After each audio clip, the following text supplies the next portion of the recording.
যারা সব সময় আস্তাগফিরুল্লাহ পড়ে তাদের রিজিকের কোনো টেনশন হয় না, রিজিক নিয়ে তাদের আর কোনো চিন্তা থাকে না। আল্লাহ নবী নূহ আলাইহিস সালাম যিনি ওনার জাতিগোষ্ঠীকে বলেছিলেন ফাকুল তুস্তাগফিরু রাব্বাকুম ইন্নাহু কানা গাফফারা, তোমরা বেশি বেশি ইস্তেগফার করো, তিনি ক্ষমাশীল। ইস্তেগফার করলে কি হবে? ইউরসিলিস সামা আলাইকুম মিদরারা, রহমতের বৃষ্টি বর্ষণ হবে, তোমাদের জমিগুলো উর্বর হবে।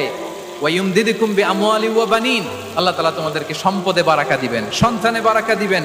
ওয়া ইয়াজআল লাকুম জান্নাতিন ওয়া ইয়াজআল লাকুম আনহারা, তোমাদের ফসল ক্ষেতগুলো সবুজ শ্যামল হয়ে ভরপুর হবে, তোমাদের রিজিকে বারাকা নেমে আসবে।